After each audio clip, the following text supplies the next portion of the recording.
Alright everybody, welcome back to Brigandine, the Legend of Runersia. I'm your host, veracitytrigger. Let's hit the intro. And as usual, stay triggered.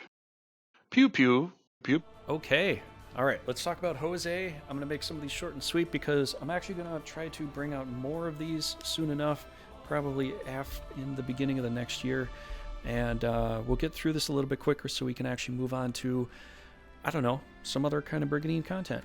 But anyways, let's start this up. Jose is male, 56, is a swordsman, leader of the mercenary troop Sid belongs to.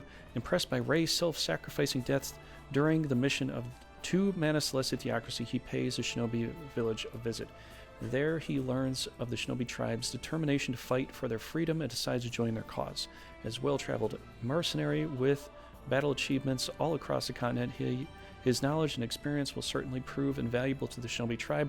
This is essentially Garant from Neomechia, in a sense. Actually, very much so. Alright, so let's look at some of these things here. We have the sword, the samurai sword, or the scimitar. It's more of a Middle Eastern sword, looks like, than it is Japanese in a sense here, as well as the coloring of the armor and everything. It's kind of a mixture.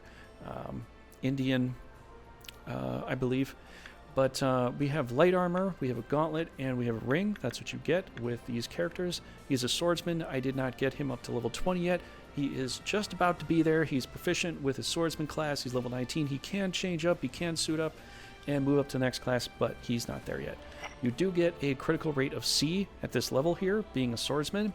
Increases chances of landing critical hits by 5%. It's pretty good.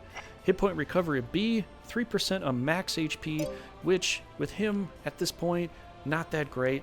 I'd be careful with Jose.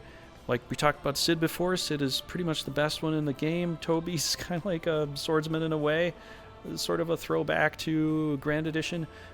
But this guy is just a B tier swordsman. I don't know if you want to say he's worse than that, but he's definitely just B tier swordsman. That's really all I can say. Hit point for what's going on here. Let's see, where's my line there? Oh, there's my line. All right, so hit point's pretty good. Attack is pretty good.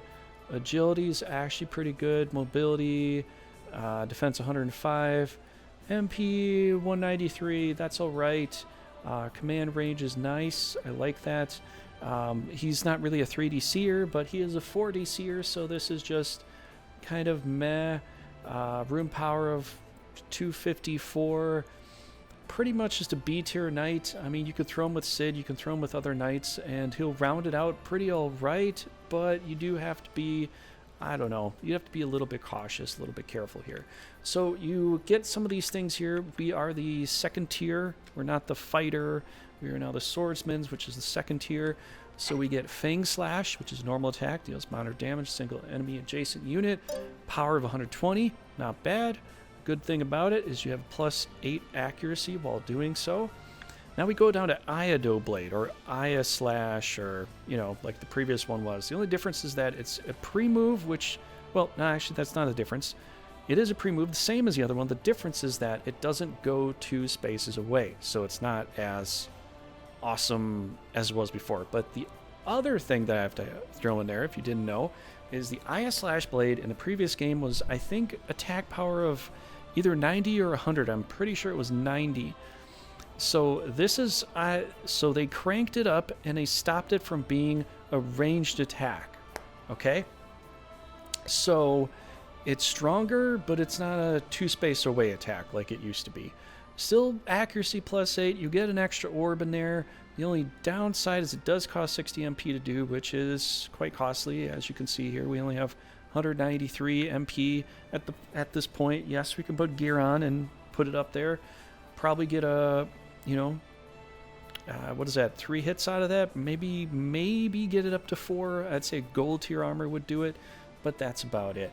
Now, the only other thing you're going to get here is this Swift Stance right there, and that really just cranks up your AGI. Let's look at it for a second. Increases your AGI for a limited number of turns. So that's pretty good. It's actually pretty awesome.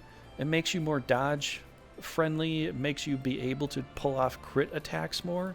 So if you're doing an attack that you get later on that might be able to critical a little bit more, it'll help you a lot. So those are the 3 basic things that we get with a swordsman. Not, you know, nothing super fancy or anything like that, but you know, pretty good. You do go through the green orbs. You only have 1 green orb to start right now, and you'll get 2 as you become a swords master. But as you can see, I only got them up to level 19. I have maxed them out before in a different game, but this is just a game setup just so I can test out some things and get a feel for certain things to help explain myself as far as explaining the character is concerned. So that's pretty much it for Jose. I hope you enjoyed. If you did, you know, thumbs would be nice.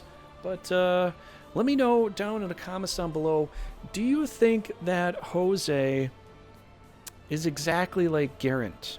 I'd love to hear your conversations on that, because I kind of believe he is, especially the way they worded him and just the way he kind of plays the game out. Is he Garant? Is he Escalados? What do you think? Tell me down below. Thank you for watching.